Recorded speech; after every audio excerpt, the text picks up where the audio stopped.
Hello, Bella Vista. This is JB Portello. Welcome to In the Know. This program is produced after each monthly board meeting to give you a summary of the topics and the events going on at the Property Owners Association. In addition, these episodes are posted on the Facebook pages of the POA as well as the Bella Vista Community TV station. So sit back and enjoy being in the know. Hi there, everybody. JB Portello here again with In the Know. And my guest, Tom Judson. Hey, do you notice anything different about today? No masks. No masks. Well, here's why I think we're okay. And then I want to know what you think. I've been vaccinated. Have you? I sure have. Okay, so I feel fairly safe. I feel very safe. Yeah. But you know what? I think maybe you ought to tell everybody about the POA and how you're handling it with your employees and all of that. So what's up? Well, we're gradually going back to normal, and we're trying to take baby steps back.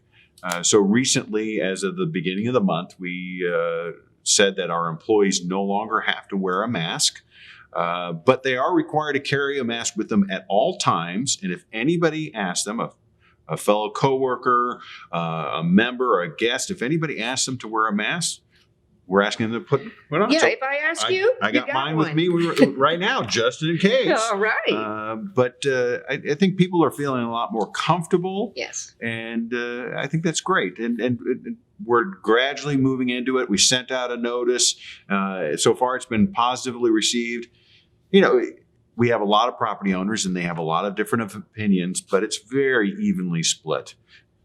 With some people want us to continue to be more restrictive and other ones that want us to be less restrictive or not restrictive at all. And we're just trying to accommodate everybody's needs. I got you. So we could kind of look for maybe a blended method for the board meetings going forward, or open board meetings, or what? Well, this most recent board meeting, we call it hybrid. We're in person, but we had some people via Zoom, and we'll allow property owners to come into the boardroom to ask questions, make statements, so forth, but only one at a time. Gotcha. And that makes sense. But we're getting great viewership.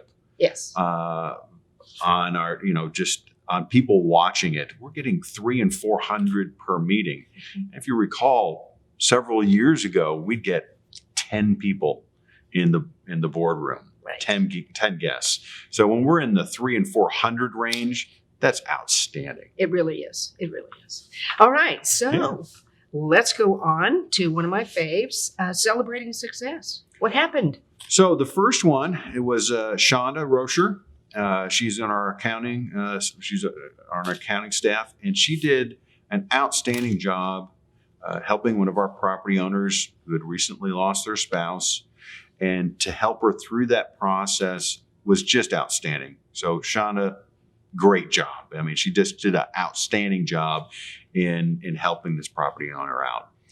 The other person that we recognized was Roxy Gones, and she works when a property transfers, when there's a sale, so forth, we have to do a property transfer. And she did 1,000 in March.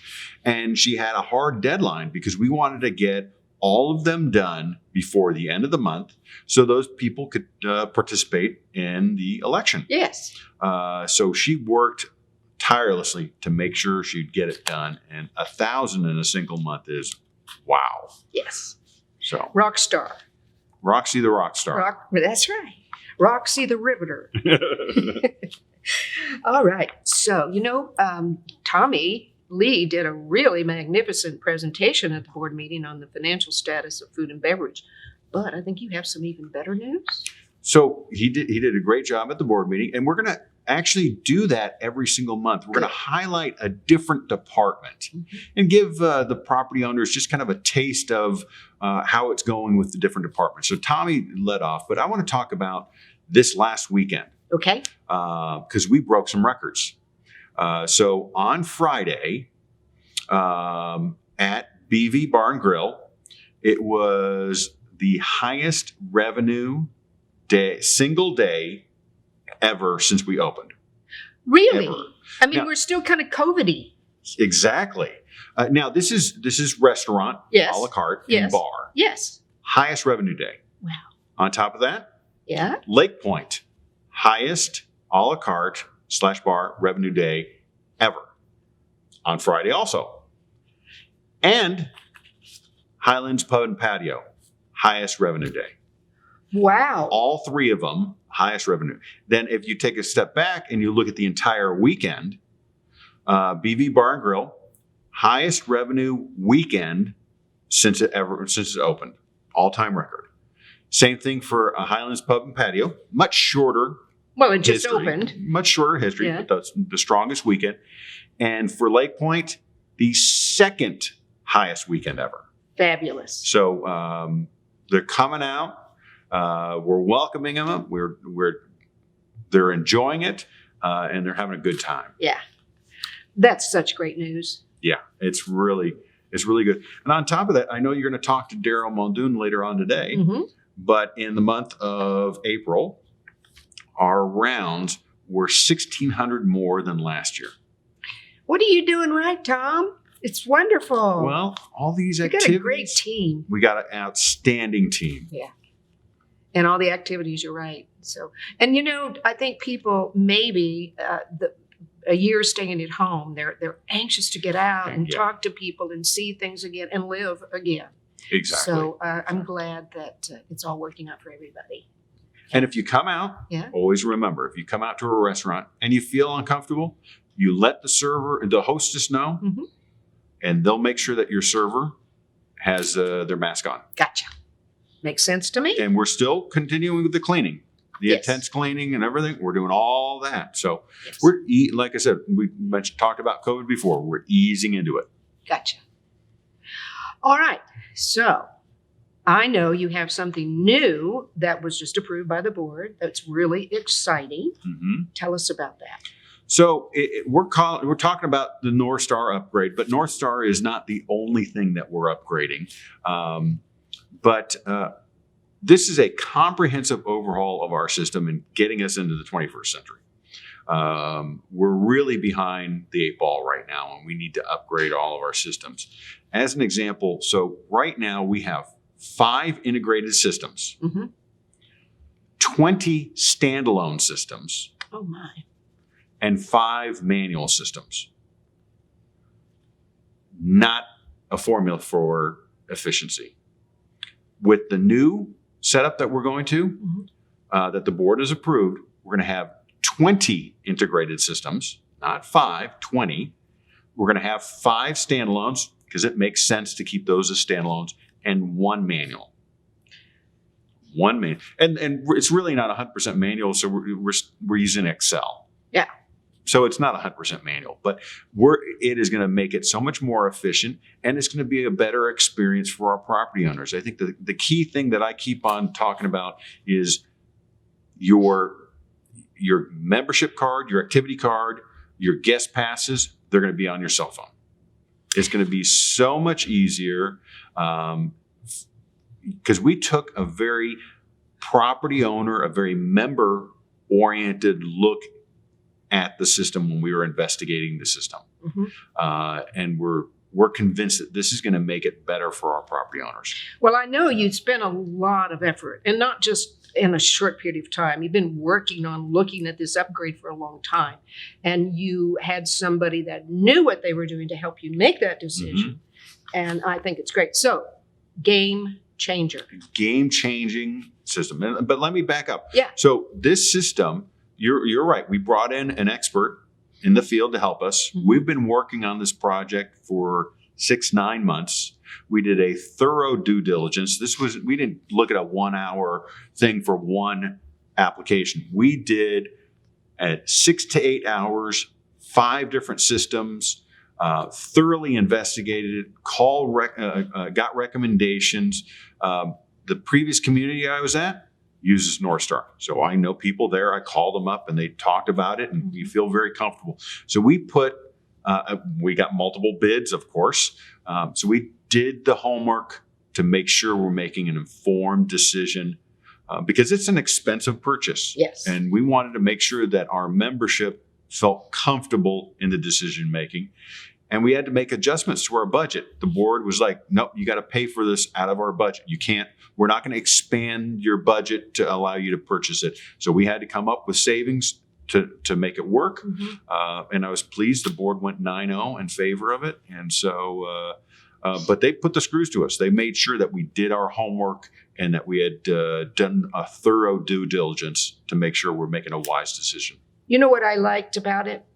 I liked when you talked about the fact that not just the top few directors actually looked at this system. You had your managers look at it. You had many of your employees who are actually down in the weeds who will be using the system. Absolutely. Yeah.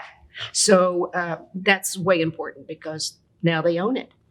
One other cool thing that's going to have What? is when that server comes up to you, so let's say you're at BV Bar and Grill. Yeah. They're going to have an iPad with them, and they're going to take your order right there, and then they submit it, and it goes immediately to the kitchen. And so that's going to save 5 minutes, 3 minutes, 5 minutes per order. Because if you see right now, what they do is they write it down and they run to a central computer, and sometimes there's a line, and then they type it in, and then it finally goes. Or they take your order and then someone distracts them and needs something really quickly. And then you're like, when is my order finally going to go in? It goes in immediately. And anytime you write something down and then you type it into, there's an opportunity where a mistake is going to be made. Absolutely. Now, our servers are outstanding. They don't make a lot of mistakes. But anytime you're doing multiple, Yes. things happen. So 3 to 5 minute improvement in ticket times. That's outstanding. So when's this happening? Right soon? Well, it's a long process to implement. It's a 3-month buildup, and right now we're looking at December 1 will be our launch. Okay, good. Just in time for holiday parties. Exactly. Exactly. All right. Okay, so we have what today is early May, so we just have a couple of weeks before the election. May 4th. May the 4th be with you. Oh, yeah. Hey, the 4th. They're going to cut that out. We know I know that. they are. Okay, so a couple of weeks before the election. 2 weeks to go. All right, and so we're at what's happening? Well, we're at 18.7%. I'm guessing we're going to wind up at about 23, 25%. Just guessing, based upon prior history on voting and so forth. So if you haven't voted, go out and vote. Every vote counts. Do your research on your candidate and make an informed decision. That's right. And if you have more than one lot, it's weighted. So It's weighted, you absolutely. get the weight of however many lots you own. If you own 2 lots and you vote for these 4 candidates, it's duplicated, and it goes through as twice. Okay. So we'll be meeting at Reardon Hall on May 18th. Is that right? That is That's correct. the annual meeting as That's well? the annual meeting. So you'll see about the audited financials. We put the election first. Mhm. People want to know what happened with the election, and then we'll talk about the audited financials thereafter. Okay. All right. Yeah. Well, you know what? Another month. Great talking to you. I'm excited. I Mhm. think we're making major progress here. And I just see wonderful new things in the future. I appreciate that. Yeah. All right. I guess we'll be right back. I'm waiting to talk to my next guest, Daryl Muldoon. Hi, everybody. We're back. And my guest this second half is the PGA Director of Golf Operations, Daryl Muldoon, with the wonderful accent, I might add. It's changing. The longer I stay here, it changes more. Oh, well, you know, go visit somewhere so you don't Okay. lose it. It's wonderful. Hey, so what does Daryl do all day long? What do you do? What do I do? Try to keep our members happy. We've got a lot of golf going on. COVID has bored out everybody playing golf, and with the new changes in fees, free range balls, we're seeing a lot of new golfers. My team is extremely busy out there on the property. I try to get out, schedule everybody. Members can book 10 days out. Guests can book 5 days out. We're seeing a big uptake in member rounds. Mhm. In fact, today, we ran the numbers Tom alluded to earlier. We're 1,600 over in for April. Year to date, we 3,100 over, which is phenomenal. And last year, I want to point out, we had a phenomenal year, increasing rounds by 20%. So we are ahead on track and we keep going. With that said, there's just a lot going on, keeping everybody going on. And one thing is happening, I'm trying to get out and visit with the membership about the changes that are coming with COVID. If we talk about it, we've done a soft transition. We haven't gone a hard set date and said, everybody pair up. We've said it's coming. So our membership gets used to it. It's all about the membership. Safety first is very important. And coming up is the biggest one that I'm going to see up first on May 14th is pairing up. You know, for last year, we went single riders for safety. A lot of people being vaccinated. Everything's better. So we're going to go to pairing up. And that's important because it doesn't only make it a better business, as far as it doesn't wear down the fairways out on the golf course too. So we're looking after our product. So that's coming on May 14th. Okay. And then we're going to get everybody to check in the pro shop so we know who's on our golf course, our membership that's out there. So that's coming on May 14th. Beginning June 1st, we'll be implementing what we had previously in 2019, 18, and 17 is the card tags. So people come in, they get the tee time, they get their card tags, we know who's paying. We kind of know where everybody is on the golf course. So all that stuff that we used to do is coming back slowly. And then by July 1st is really the hard date where we get back to limited shotguns and 8-minute tee times and all that type of stuff. So it's excited. I've had a lot of positive comments from our membership saying we're getting back to social part of golf. And that's important. And Tom alluded to earlier, restaurants are busy. And that's one thing that is great. We're seeing that happening, and then we'll get back to golf being busier. We'll open up the tee sheet a little more to the 8 minutes. So everything's kind of getting back to normal. A lot of smiles out there, which is good. Absolutely. Yep. Just a curiosity question, because I think I know the answer. So why is it important for you to know where people are on the golf course? Is that flow? Is that safety? What is that? Two things. We actually had a wife that was looking for her husband. Uh-oh. Yeah. We weren't even sure because they weren't checking inside if he was there playing golf or not until what happens was he's an annual golfer. So past the time of check-in, we then reach out to the guy outside and say, did Mr. So-and-so check in? He did. What hole's he on? Did he get out earlier? Where's he at? It's just control basis. So it's safety. It's letting somebody know that they're out there. And if we ever have a backlog, we can go out and see exactly where it is. It also helps our membership that jumps ahead on the tee sheet. Say you show up 30 minutes prior to your tee time and nobody knows where they're at. It's a better control saying, oh, look at my card tag. I'm off at 10:10. What's your tee time? I'm at 1:15. Well, I go before you and then you go, because we don't have starters on the tee box. So it's a good way for my cart guys, the pro shop managers, just so everything works out better when we know who's out there. You have more fun if you have a plan in Correct. place. And I can see if it would be important too we have a lot of our golfers that are older. If you had an emergency or something, it would be really important to know where they were. And that's what this was. This wife was reaching out to her husband. They needed to get, we went and got him, took him, his wife met him at the deal and had to go to take care of their puppy. So it was good. All those puppies are important. Yes, ma'am. All right. You know what? I think that we've got a really big event coming up. This is exciting. Hold me down. I'm really excited. All right, we're going on to our 5th year of the APT. Yes. And last year, due to COVID, something landed on our lap, which was the WAPT, which is the ladies. And we brought them in here. And it's just, I just see a snowball that started 5 years ago, the size of my fist, and now it's getting bigger. It's exciting. Working with the team, the POA is rocking and rolling in it. Sponsorships are up over last year already, and we're still a month and a half out. Patrick from the APT was up last weekend looking at, he loves this place. He wanted to go see at Highlands because now what we're doing is it has grown. We've got the ladies. We're expecting a full field of 124 ladies.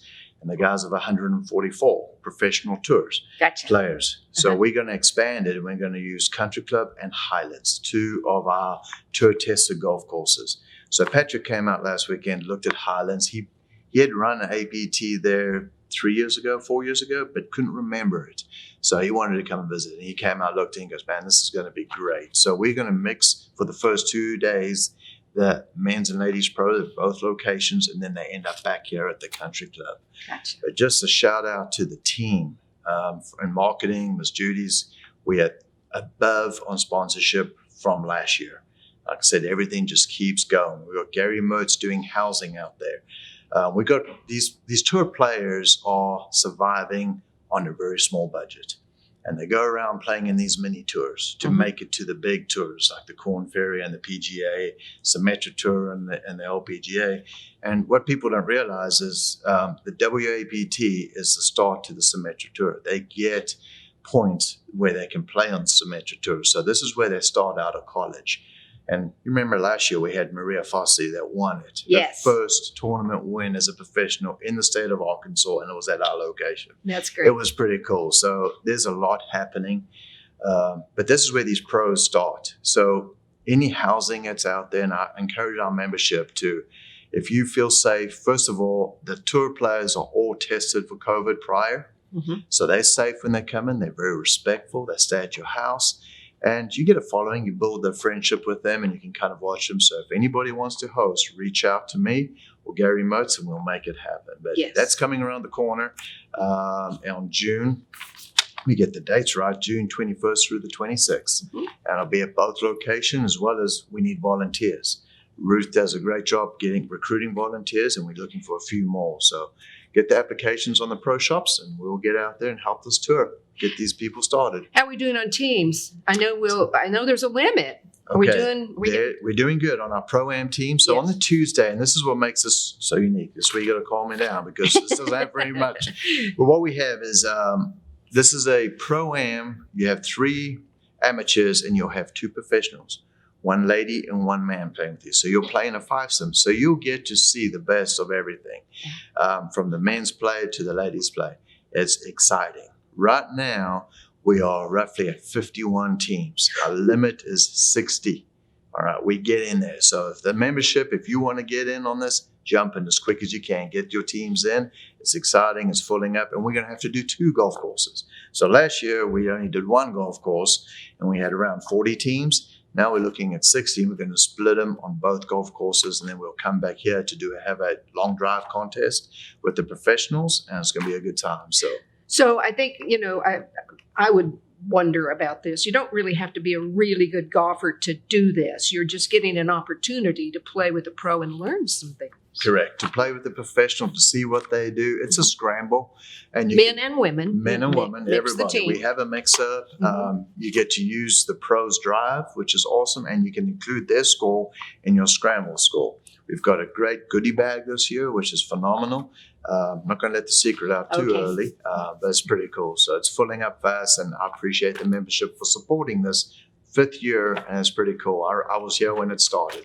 It's pretty exciting. And it helps out local charities. This is a charity golf tournament, and it puts back to the community, and that's what we're all about too. Correct. So what's really good is the foundation screen charities. Last year we gave away $39,000 in local charities. That's local. Everything from the courtesy van to the Bentonville Boys and Girls Club to the community TV, Animal Sheldon, the Rotary Club. So it helps out a lot. So it's an all-in tournament for Bella Vista.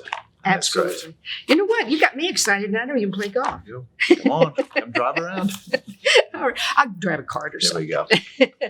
Hey, thank you so much. Appreciate it. And we look forward to not only this tournament, but just a really fabulous year, right? Yes, all around, from restaurants to golf and everything we do for the membership. There you go. It's great. Well, thank you for coming Appreciate today and talking to me. Thank you, Jerry. You betcha. Bye, guys. I guess we'll see you next month. Appreciate you.